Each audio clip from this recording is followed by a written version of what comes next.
हरिओम। जय श्री श्याम। आप सभी साथियों को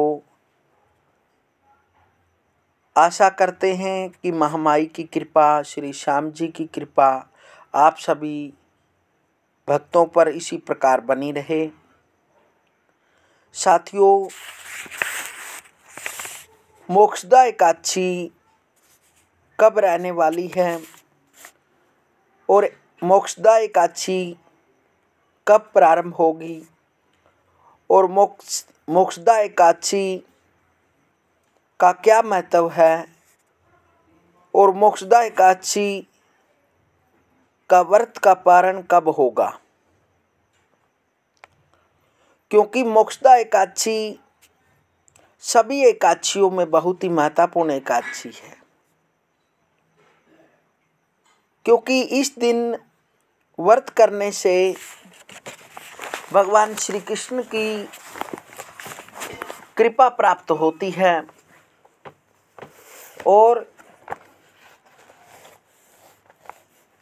जो भी व्रत करने वाले की इच्छा होती है उसे मन चाहा फल प्राप्त होता है। इसलिए इस एकादशी को बहुत ही महत्वपूर्ण माना जाता है। यदि किसी के परिवार में किसी की अकाल मृत्यु हुई है या फिर पितरों का मोक्ष नहीं हुआ या फिर किसी जीव की मुक्ति नहीं हो पाई, तो इस एकादशी का व्रत करने से उस नर की मुक्ति हो जाती है। क्योंकि यह मोक्ष प्रदान करने वाली एकादशी है। मार्गशीर्ष माह के शुक्ल पक्ष की एकादशी मोक्षदा एकादशी नाम से प्रसिद्ध है। इस दिन दामोदर भगवान की पूजा की जाती है। दामोदर भगवान की पूजा धूप दीप नैवेद्य आदि पूजा पदार्थों से करनी चाहिए और भक्ति पूर्वक दामोदर भगवान का कीर्तन और जागरण आदि करना चाहिए। उनसे यह प्रार्थना करनी चाहिए, गोविंद मेरी यह प्रार्थना है, भूलू न मैं नाम कभी तुम्हारा, निष्काम होके दिन रात गाऊं, गोविंद दामोदर माधवेती, गोविंद दामोदर माधवेती, हे कृष्ण हे यादव हे सखेती। इस प्रकार से भगवान श्री कृष्ण को इन नामों द्वारा पूजना चाहिए और भक्ति भाव में रहकर इस व्रत को करना चाहिए। जो भक्त भक्ति भाव से इस व्रत को करता है उस भक्त को मन इच्छा वरदान प्राप्त होता है और मोक्षदा एकादशी का व्रत 11 दिसंबर 2024 दिन बुधवार को होने वाला है। इस दिन सुबह स्नान आदि से निवृत्त होकर भगवान दामोदर भगवान की पूजा करनी चाहिए, भगवान श्री कृष्ण की पूजा करनी चाहिए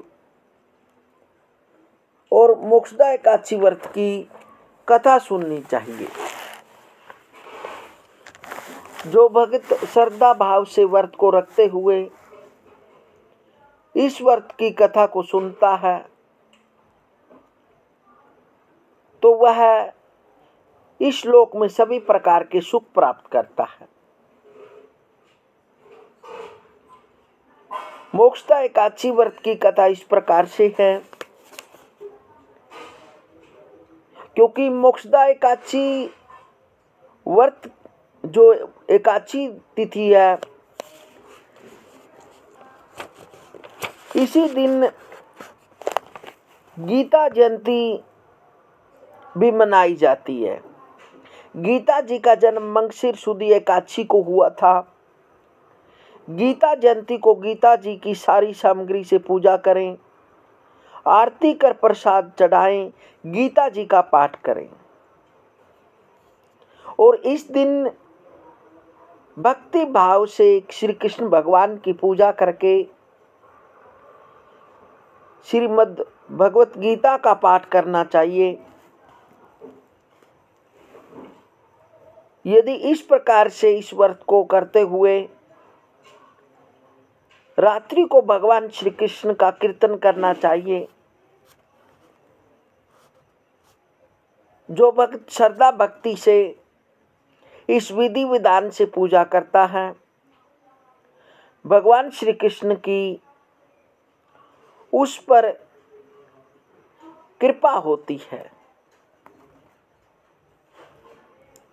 और इस दिन को श्री गीता जी का पाठ करना, श्रीमद् भगवत गीता का पाठ करना, साक्षात भगवान श्री कृष्ण के दर्शन करने के समान।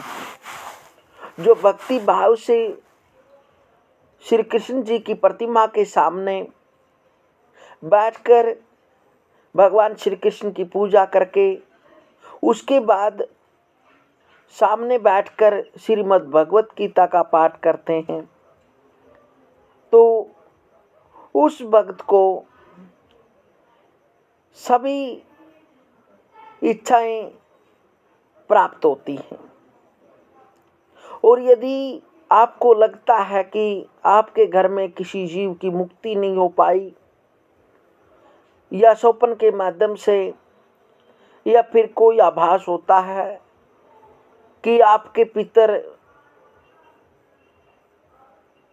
मृत्यु लोक में हैं या नरक में नरक भोग रहे हैं, तो इस व्रत को विधि विधान से करने से उन पितरों को मोक्ष प्राप्त होता है और वह स्वर्ग भोगी पितर होते हैं। इसलिए इस मार्गशीर्ष माह के शुक्ल पक्ष की एकादशी जो मोक्षदा एकादशी है, यह बहुत ही फल देने वाली है। मोक्षदा एकादशी व्रत की कथा इस प्रकार से है। प्राचीन गोकुल नगर में धर्मात्मा और भक्त वैखानस नाम का राजा था। उसने रात्रि को स्वप्न में अपने पूज्य पिता को नरक भोगते हुए देखा। प्रातः काल उसने ज्योतिषी वेद पाठी ब्राह्मणों से पूछा, मेरे पिता का उद्धार कैसे होगा? ब्राह्मण बोले, यहाँ समीप ही पर्वत ऋषि का आश्रम है, उनकी शरणागति से आपके पिता शीघ्र ही स्वर्ग को चले जाएंगे। राजा पर्वत ऋषि की शरण में गया और दंडवत करके कहने लगा, मुझे रात्रि को स्वप्न में मेरे पिता के दर्शन हुए हैं। वह बेचारे यमदूतों के हाथों से दंड पा रहे थे। अतः आप अपने योग बल से बताइए कि उनकी मुक्ति किस साधन से शीघ्र होगी। मुनि ने विचार कर कहा, धर्म कर्म सब देरी से फल देने वाले होते हैं। शीघ्र वरदाता तो केवल भगवान शंकर जी हैं। शीघ्र वरदाता तो केवल शंकर जी प्रसिद्ध हैं, परंतु उनको प्रसन्न करना भी कोई आसान नहीं है। देर अवश्य लग जाएगी और तेरे पिता की इतने तक अच्छी तरीके से स्वर्ग गति होगी। इसलिए सबसे सुगम और शीघ्र फलदाता मोक्षदा एकादशी का व्रत है। उसे विधि पूर्वक परिवार सहित करके पिता को संकल्प कर दो, निश्चय ही उनकी मुक्ति होगी। राजा ने कुटुंब सहित मोक्षदा एकादशी का व्रत करके फल पिता को अर्पण कर दिया। इसके प्रभाव से वह स्वर्ग को चले गए और जाते हुए पुत्र से बोले, मैं परम धाम जा रहा हूँ। श्रद्धा भक्ति से जो मोक्षदा एकादशी का महत्व सुनता है उसे 10 यज्ञ का फल मिलता है। इसलिए साथियों बता दें कि यह जो वर्ष की 26 एकादशियाँ होती हैं, उन सभी एकादशियों में सर्वश्रेष्ठ एकादशी मानी गई है, क्योंकि इसमें जो जीव यहाँ से चले गए हैं, उनकी गति नहीं हो पाई, उनको भी मोक्ष प्राप्त होता है और व्रत करने वाले को भी अनेक प्रकार से इस लोक में सुख प्राप्त होता है। इसलिए यह व्रत यह लोक और परलोक दोनों में सुख देने वाला है।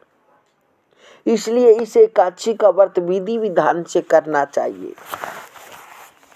और भगवान श्री कृष्ण की अनेक प्रकार से षोडशोपचारी पूजन करना चाहिए। मिलते हैं दर्शकों अगली वीडियो में, तब तक हरि ओम।